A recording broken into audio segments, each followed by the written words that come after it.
maybe I can use the time, since we're still trying to fix the technical aspects, to have a brief introduction round. We are 8 people. So since we want to be global, it might be nice to see how global we are. I'm happy to allocate some time to a short introductory round. I can see, yes, maybe I introduce myself briefly. I am Monika Lütke-Entrup. I'm working for the federal state of Lower Saxony in Germany, and I'm heading the early childhood education in the federal state of Lower Saxony. I'm a member of the Education Policymakers Network, and I've been coordinating and organizing this learning circle, and I'm happy to share the outcomes. We are, well, they're not all people who are part of this learning circle today in this group. So there's Ollie Bray, maybe he can continue introducing himself, and we'll see if somebody else shows up in the meantime. Thanks, Monica. Good morning, good afternoon, good evening, everybody, depending on where you are in the world. I'm Ollie Bray, and I work for Education Scotland, and Education Scotland is part of the Scottish Government. We're a non-executive agency, and we've got responsibility for a number of things, including curriculum development, the inspection of schools, and national professional development programmes. And I'm one of the strategic directors there, and my main responsibilities are around curriculum innovation, digital learning and teaching, and professional learning and leadership. Right, and we have 3 more people. There is Constanza from Colombia, who was supposed to present today, and her colleague I saw in the large group, but she is not here. So our colleague from Lebanon could not make it, and we are expecting João from Portugal at around 7 o'clock to maybe talk a bit on Portugal. So I think we'll maybe just have a short round before we start. I gathered from this morning's session that Niall McKinnon is also from Scotland. Is that right, or did I get this wrong? No, that's correct. I just introduced myself. I was for a decade and a half working as a small school, rural primary school, but working the curriculum agency we had before, the one that Ollie works for, and doing a lot of case studies with IT companies and also local agencies, environmental, and the 4 capacities curriculum, the same one that's being coming in again. We did a huge amount of work with that curriculum agency when it was being launched back in 2004 to 10 in building the curriculum. So it's like going through a circle twice, and it's actually quite interesting to see how it's happening. So thank you. Yes, thank you. And Diana Garzon, would you like to introduce yourself? You have to unmute. Okay, I'll skip it. Jennifer Sklar from the IRC in Washington. Hello. Hi, yeah. I'm the Deputy Director of Education and have been leading our global work on social emotional learning for kids who are in conflict and crisis settings. So looking specifically at the skills kids who have experienced war, conflict need in addition to the academic skills to be able to learn in school. Oh, that's interesting. Natalia Puentes. Hi, everyone. How are you? My name is Natalia. I'm Colombian, but I actually am living here in Brazil, in São Paulo. I am from the Peninsula Institute, that it's an advocacy institute for the advancement of teacher training in the federal level. So we make part of advocacy movement that it's called Profissão Docente. And we are 6 of the biggest organizations, NGO organizations here in Brazil. They're trying to have like a better career ladder and a better professional development for teachers.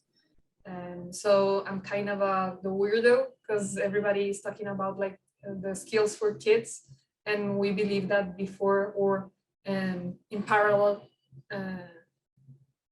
of thinking and advocacy for children, we also have to think about like the teachers, right? Because they cannot like educate in social and emotional learning keys if they don't really understand what is that. So we truly believe that the teacher training must be according to respond according to the challenges for the 21st century and not the challenges of the 20th century where teachers were educated, right? And all of us. But that's pretty much, we work for the teacher training, the first part of the development profession. Then we also work towards the status and the attractiveness of the profession, like a mobilization strategies with the civil society, continuous education, of course, and then professional development from salaries to all the possible synergies that we as professionals can develop along our way. So that's, I think I resume it like briefly. Well, if it's one finding, then that breadth of skills is important, not only for children, but also for teaching staff. So I think it's always the two sides of good education. Wessam Hassana is here. Hello. Hello. Hello, everyone. I am Dr. Wissam Hassasna from Jordan. It's evening now, and it's also freezing. I am a psychosocial training specialist and counselor. Also, I am a trainer at social emotional learning. I work at in Queen Raya Teacher Academy in Jordan. Thank you. Welcome to this round. And Ms. Janice Velasco Layugan. Hello. Hi. I'm so sorry. I wasn't actually ready about, I didn't realize it would be very interactive, that I have to, I wasn't ready at all. So please pardon me if I won't be able to show my camera. Would it be all right? Yes, sure. No problem. Hello? Yes, can you? Okay, thank you. Well, anyways, I am Janice. I am a registered nurse. I'm here in the Philippines. I am volunteering in the COVID-19 vaccination. I have 2 kids that I have to look after during this ongoing pandemic, which is actually very agonizing. As you can see, it's online, everything. So most of the time, I'm the one dealing with them. My kids also have conditions. So this is why this is to actually enrich my knowledge and to be able to apply it to my kids and everyone that I'm actually looking after. So this is why I joined in. I hope it's all right. Right. Yes, that's fine. Thank you very much. Thank you. So from this brief introductory round, I gather that there are many perspectives on breadth of skills in this round, and we in our learning circle have looked at it from the from the point of view of curriculum development, also as a strategy to improve the quality of education. And I would like to briefly introduce what do we mean by breadth of skills? Well, in 20th century education, mainly knowledge accumulation was at the core of education policies,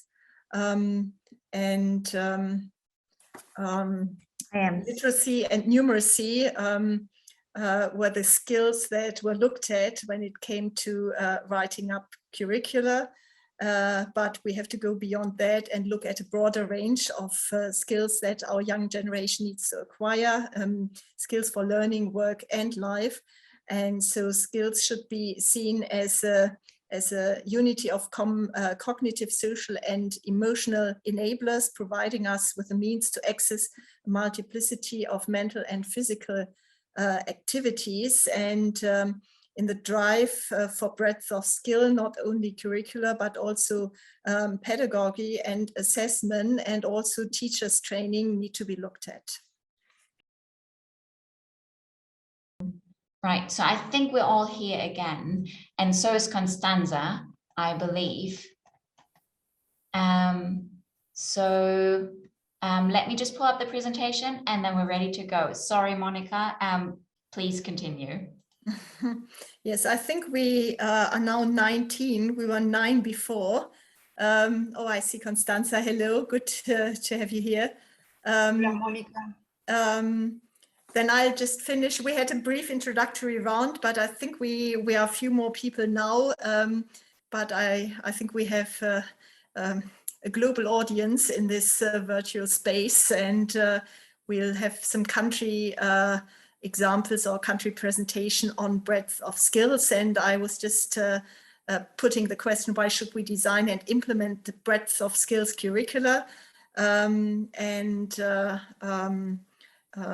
It is that breadth of skills needs to put emphasis on a broader range of skills which we need to face challenges of our modern times, and they need to be implemented in primary, secondary education. And they should include not only the key skills like literacy or numeracy, but also creativity, problem solving, critical thinking, and resilience. And to the degree to which breadth of skills approach is reflected at all levels in the education systems of different countries is what we have explored as a stock-taking experience. And the challenge is not only how to embed breadth of skills into curricula, it needs also to be explored how they are teachable and learnable. Corinna, or whoever has the slides, we need to go to page 4. I have continued to present. No, just the one before Scotland. Thank you. So what is the contribution of Salzburg Global and the Education Policymakers Network and this learning circle? Well, Salzburg Global Seminar has asked the members of the Education Policymakers Network to discuss and further a range of topics in learning circles. And our learning circle has looked into how widespread or even global a breadth of skills approach is, and what competences can be identified as at its core. And as I said, we have a few members of this learning circle here to present the findings for their countries. And what we have achieved is a preliminary stock taking, and there is still a lot further to explore. And we're also happy to hear from the audience of this session today what they can share from their respective countries. Since Olli has presented this morning, I think we should start with Constanza, and the slides on Colombia are at the end of the presentation. So maybe we can skip there and set up the translation service for those who need the Spanish-English translation. And I'm very much looking forward to Constanza's contribution and her explanations on how breadth of skills is driving also education reform in Colombia. Constanza, buenas tardes. Bueno, aquí en Colombia, buenas tardes. Quisiera estar segura, Mónica, si ya los temas de traductor están listos. Sí, entonces ya. ¿Puedo empezar? Sí, por favor. Okay. Bueno, un saludo especial desde Colombia a todas las personas que nos están acompañando, que nos están escuchando ahorita. Yo quisiera compartir, como era el propósito, algunos elementos respecto a lo que hoy es el debate central en materia de educación en Colombia. Y tiene que ver, como lo hemos orientado acá en el proceso, con la discusión relacionada con un... The discussion related to a flexible curriculum, a wide curriculum, a global curriculum that emphasizes mainly in the matter of the development of skills. So I wanted to share with you how have we progressed in this articulation process, integration process, curricular integration processes in a country. The first thing is that this topic is very important because it gives orientation pertaining to the work of the teachers, and it's to acknowledge the children, the boys and the girls, as holders of rights. This means that if we start from the understanding that the child is an active subject, then we're understanding the Educational Act in a different way, because we are having a focus on a dialogue and an interaction, and not just an exercise of transmitting knowledge, but rather to build knowledge and to acknowledge the children within their skills and their knowledge and their own knowledge at their corresponding age. Talking about being the holders of rights is part of a big intersector exercise. We have worked with this in Colombia, with the culture sector, with the healthcare sector, with the social sector, with the education sector, and that allows us to give a different understanding to the social and educational policies that we have in the country. The second element is related to understanding the child as an individual subject, as a particular subject. Every child has their own development rhythm, and in curricular matters, to stop thinking of these homogenizing curriculums, or those curriculums that ignore the particular features of each child. We must understand and work a lot with the teachers in matters that are related to the integral development of the children, and to understand human development as the ultimate goal of education. In the Colombian case, we have established, and it's part of what we want to overcome at this moment, is that focus that's centered on these matters of transmission of knowledge and of accumulation of knowledge. And we need to do that transition. We're working on that. So education is focused on the welfare and development of the children. And in that matters, consequently, the curriculum must be changed, and it must consider what children knows, its motivation, their motivations, their questions and their concerns. And the change must also be done with the same curricular structure, because clearly there is no other characteristic in the Colombian case, and is that in Colombia there is not a unified curriculum that's a program. That's a very big difference with other countries. Here we have some mandatory areas, but each teacher in their classroom, in their educational institution, decides how to arrange their curricular proposal, considering 11 mandatory areas that are defined nationwide. That makes the management of the service to become very complex, very hard. And clearly, on that matter, the teachers are more focused not on developing skills directly, but on developing certain contents. That is what the curricular bed has, and that's what we are trying to change at this moment. Another element that's quite important is to understand the children as the focus of the educational management, as I was mentioning. Is The idea is that both the directors, the teachers, the orientators, the education secretaries, all stakeholders understand the importance of understanding an education management that focuses on the child from their characteristics, and from what from the goals of what is purported to be found with the educational process and in all curricular matters. And another insight that's very important in the general part of what matters in the Colombian case is that it is necessary to consider the conditions of the individual context, but also the family and social context. For us to talk about a flexible curriculum, an open curriculum, a curriculum that respects the conditions and particularities of each group and each population, is a curriculum that understands those particularities of the context, that include the direct learning of the child, of each child. The history of conflict in Colombia is a very important element because that makes it historically for the interactions and the ways of acknowledgement and respect for the other, the ways of coexistence are marked not only by the situation of the conflict, but also by the imaginaries that we socially share. And a curriculum must consider that also because that's what leads us to emphasize in the emotional development of the child and working on these matters of preventing child abuse, because those are factors that affect the learning process of the children, and the curriculums open and flexible. They must learn to read these realities. We have a migration phenomenon in the country. Some other time was mentioning that after the phenomenon that we have in Syria, today this issue in Colombia and Venezuela is the second migration system, largest migration system maybe in the world.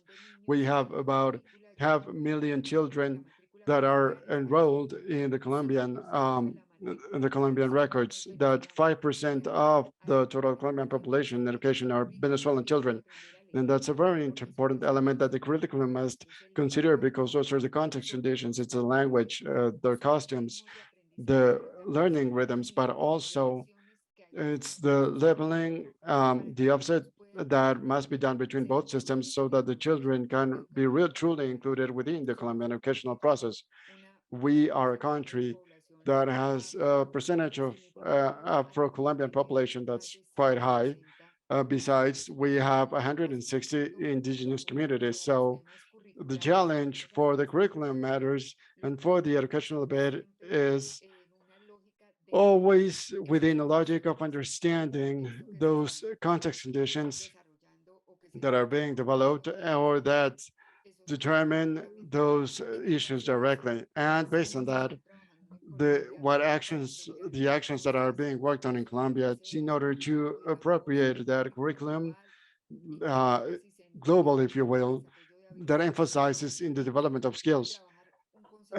First, to work on a concept that for us is very important, that is the promotion of the total educational experience as a strategy to overcome the inefficiencies in the sector and to progress in matters of quality. That refers to the fact that we have a lot of extra age problems. Children are joined lately the educational system and they drop out very early and they do not finish their education cycle, and that generates a disadvantage and a huge gap that increases these issues of inequality that we have in the country. We have to articulate, and we have been working a lot, and nowadays we have been able to manage an important achievement to articulate initial and medium education. The 11 years of educational formation in the Colombian system now have a line that articulates them around those premises. The focus on the children, on the child integral development is the ultimate goal in the educational process, a curriculum that includes social emotional ability skills and prioritization of skills of learning in order to guarantee that the learning will not be based on disciplinary contents, but rather will become part of the reality and the particularity that each child and each classroom or each teacher wants to develop. The second element is that we have tried to transit from a school management to an integral educational management. And here the idea is that a curriculum that is wide, that is open, that acknowledges diversity, that's focused on strengthening basic learnings in the students, has commitments at a national level like public policy, has commitments at a local, departmental, and municipality level. Here, truly, both the educational institution and the secretaries of education and the Ministry of Education must make an exercise of review and adjustment to the management matters in order to facilitate proposals that are truly pertinent and flexible in curricular matters. The other fundamental subject for us where we have made significant progress is the matters of training and follow-up to the teachers. We have initial training processes, the professionalization of teachers the post-grade education, master programs, specialization, some doctorate programs. But the main strategy in Colombia has been learning in situ, learning on site, what we call site learning. This is an exercise of teachers following up on teachers in order to improve, strengthen, and make more significant their experience, their curricular experience in the classroom. And we have a program that at national level we call learning that allows us to reach individually within each educational institution a group of teachers, following up on other group of teachers in all innovations, ideas, or proposals, pedagogic proposals that they may have. We have also been making progress through this training in making follow-up to the teachers so that they can implement at a curricular level work on based on projects, based on articulation with methodologies that allow the integration of knowledge. So this has led us to include, for example, methodologies such as methodologies based in STEM abilities. We have also been thinking of projects based on the experiences of the students themselves, context conditions, and in that autonomy that each educational institution has, we provide orientation so that they can make the best of that autonomy and make a significant experience for the children. And in that point, it's very important always to follow up on those strategies on the criteria of flexibility, pertinence, opportunity, articulation. And I say this because mostly the issues that we face of school dropout in most cases is due to the lack of pertinence on what the children are learning. It's not a school that motivates, that keeps the children motivated, but it's rather a school that does not care about the interest, the likeness, the likes, the motivations of the students. And that's what we have been trying to change with this follow-up scheme on the teachers. The other alternative, and this was very encouraged due to the situation, the pandemic, is that we took the 9 mandatory areas plus the social emotional matters, and we helped the teachers to make a prioritization of the learning, because here a student can have 11 subjects. That means 11 different classes, and it's impossible for a student to understand that anything that's learning in the school has to make sense, and for the teachers to be able to arrange for something that's coherent or that really responds to what's really needed at an educational level. So we made an exercise 2 years ago to guide the teachers so that they can prioritize their teaching, so that they are focused more on communicational skills, mathematics, and social emotional skills, and to focus on that in order to understand that the purpose is that we can be able to understand that our students must develop a critical thought, that they develop thought that allows them to work and to develop autonomously other knowledges. But obviously on this over this space, in this space, and in this with these possibilities, the children will be able to understand that the processes and projects that they are undergoing have sense, make sense. Monica, I believe that I was told that I had 10 minutes. I have been trying to stick to the time. I've been trying to explain. Maybe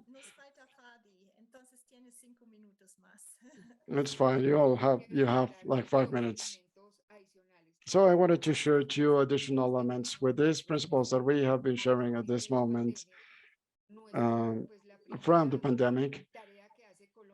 The first task that Colombia was to try to flexibilize the system so they can adapt to the conditions of the children at home. It's a country that when we started the pandemic had only 20% connectivity in the rural areas. So to talk about virtual education was that alternative for the country. because we had to send guides, methodologies, orientations.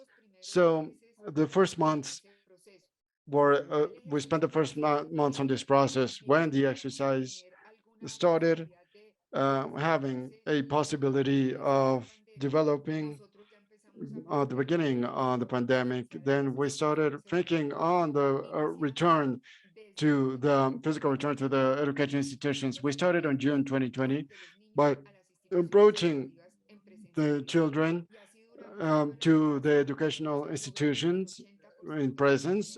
So we worked on that last year. Last year, we managed for 80% of the children to go to school, but alternatively, but this year we have started working 100% on the children being physically present at the school. So what I wanted to share is that besides the biosecurity issues, we have been also working very hard, thinking on a strategy that allows to strengthen the learning of the children. And that's where, um, that's the result of what we are implementing in the territories that's called to assess, evaluate progress.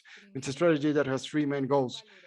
First, to start from an assessment of the children through quick assessment instruments. There's a bet on the instruments on the children on educational initial education based on quality assessment, where we identify exactly per groups of children which are the areas or the conditions of development where the children are at the moment of starting their school year, and there are tests that are not standardized but are rather formative education training assessment tests that allow a teacher to quickly identify where or how is the process, learning process of the children.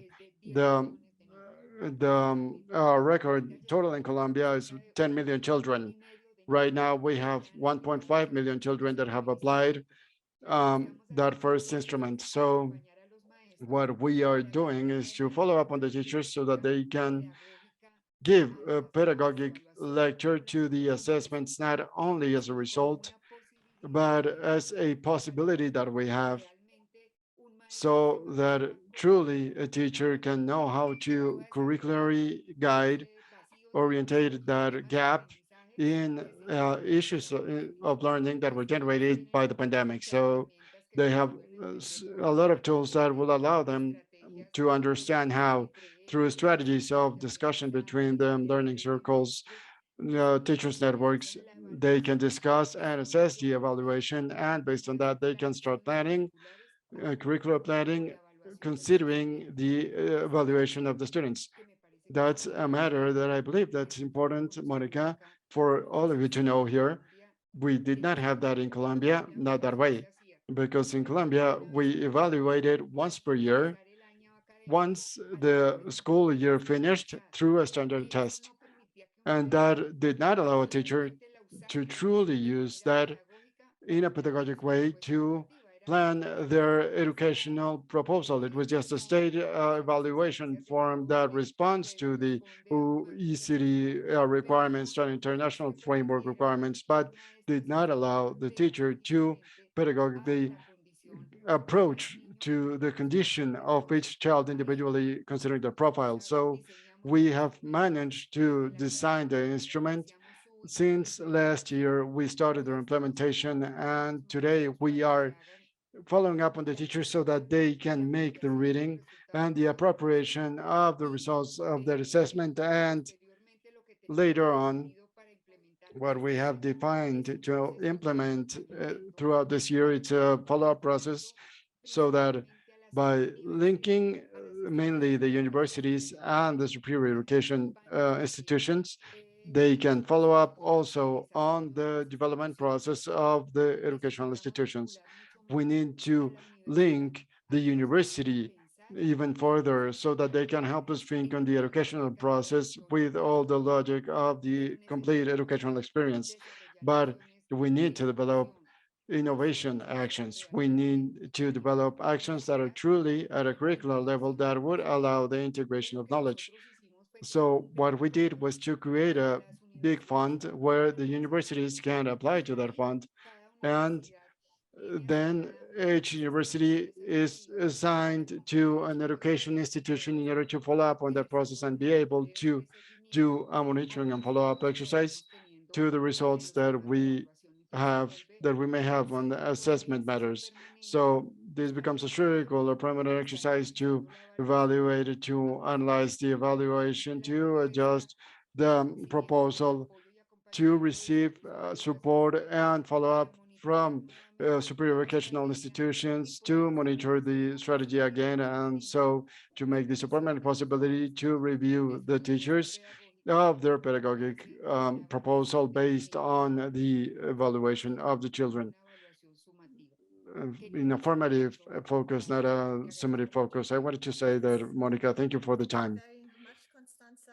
I think even though the slides in your presentation didn't move on, it was a fascinating talk on not only how to embed certain skills in the curricula, but what you have to think about to implement breadth of skills curriculum also interconnected with other areas of the education system, such as universities and social welfare.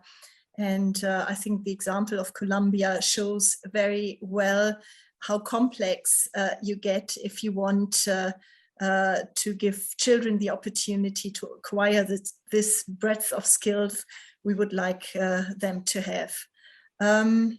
I understood from the Scottish colleagues in this session that Scotland has been on this way for not only years, but decades. Ollie, would you follow with a brief summary on what Scotland has achieved so far and where you would like to go in future? I'm happy to do that, Monica. Would you like me to present my slides? Have we got time for that, or? Okay, we are running a bit short of time because of the technical problems in the beginning. You can use your slides, but also if you want to do it as Constanza did, so off the hook, that's fine as well. Well, I'd say you have about 7 minutes. 7 minutes is 7 minutes is good enough. So good evening, everybody. I'll just maybe speak, and perhaps Neil, as he's on the call and also from Scotland, would be good enough maybe to put a few links in the chat as I'm speaking, so that people can just explore some of those if we go along. Neil, if that would be all right. Sorry to put you on the spot. So yeah, okay. As Monica says, we're in a very interesting place in Scotland at the moment, because the current curriculum, the Scotland's curriculum for excellence, came around because of a national debate in education in 2002. And then the first documents around the new curriculum were produced in 2004, and then the curriculum started to be implemented in 2010. And I'll maybe just read out for you a statement from that first curriculum document from 2004, which says, Scotland's curriculum for excellence aims to help children and young people gain the knowledge, skills, and attributes needed for life in the 21st century. Quite a broad statement, not dissimilar to many other broad curricular statements. But what was quite interesting about it was how early this was, I guess, at the turn of the century when this came around. And one of the early things that was created about the curriculum for excellence was really around what we believed in Scotland that we wanted young people to believe.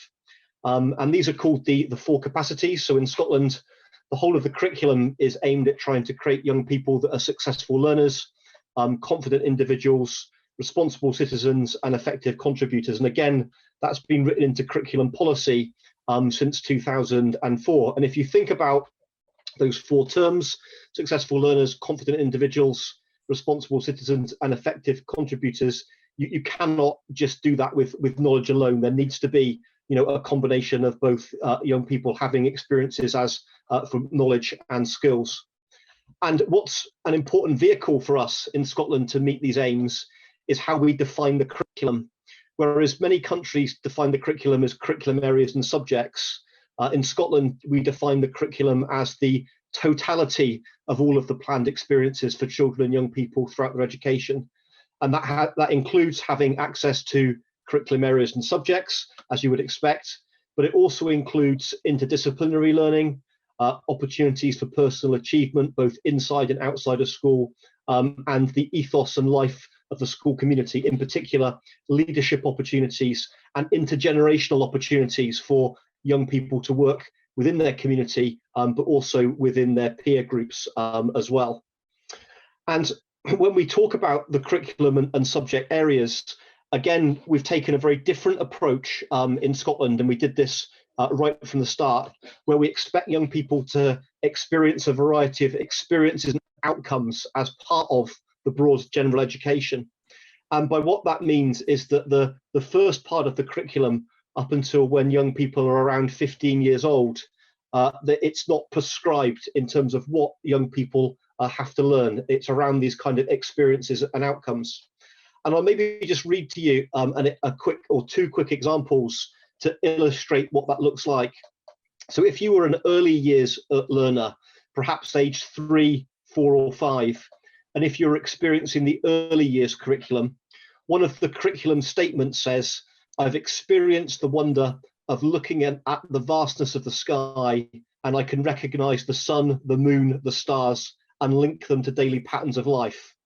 So just by phrasing the curriculum like that as an experience, you know, rather than saying that young people who are 5 need to be able to recognize the sun and the moon and understand the earth goes around the sun, is a very different way of doing it. And of course, it's about an experience and it's skills based.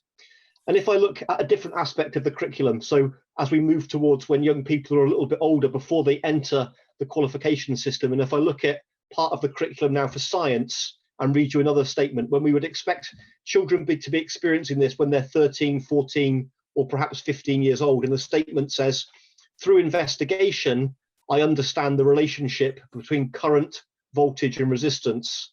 I can apply this knowledge to solve practical problems. So what that doesn't say is that I will learn about current and voltage and batteries and how circuits work. It's talking about investigation, so problem solving, experimental learning, and solving practical problems. So skills are very much sort of built into this from the start through the experiences and the pedagogies that we would expect teachers to be able to use in the classroom. And there have been some challenges with that, which we'll maybe have a chance to get into. We've also in Scotland got a national skills framework. Again, many countries in the world have national skills framework. We call ours Skills 4.0. It's very, very similar, as you would imagine, from Industry 4.0. And there are 12 skills that are listed within this. And there are skills that come under the categories of self-management, such as focusing, integrity, adapting, and initiative. Skills that come under the category of social intelligence, such as communicating, feeling, empathy, collaborating, and leading. And skills that would come under the categories of innovation, such as curiosity, creativity, sense-making, and critical thinking. And of course, there will be sub-skills of all of these things as well. And one of the things that we've started to work hard on in the last few years is to make sure that we've got some common definitions around each of these skills, so that if you're a teacher in a classroom, the teacher in the classroom next to you should understand what we mean by creativity, or what we mean by communication, or what we mean by leading. And the head teacher should be speaking the same language, you know, around the skills as well, because unless we speak the same language, we know that actually skills development is incredibly difficult, because we're using the same words, but we're talking about completely different things. And that's one of the challenges with education policy. And some of the things that we've done with this as well is that we've also tried to think a little bit around skills progression framework. So if we take that word creativity, for example, what does creativity look like in the early years when a young person is 3 or 4? And what might that look like when that young person is 10? Or what might that look like when that young person is 16, 17, and 18? What does curiosity look like at the age of 6? Mm-hmm. What does curiosity look like at the age of 14? And we've been working on these quite heavily. And I'll stop there because we're about to run out of time. Exactly. Our sessions end in 40 seconds. I would like to use the last seconds to say hello to Jean, who joined us. And you have, after this oncoming break, about an hour to talk to him about what he has and his team has achieved in Portugal. And for me, from the German perspective, it was amazing how he managed to take a holistic breadth of skills approach beyond elementary education or to in the areas of primary and secondary education. That's a challenge I think we in Germany still need to tackle. And so please use the opportunity to talk to him. And I thank you all for being with us, and hope we'll be in touch and be able to further our discussions on this topic. Thank you very much.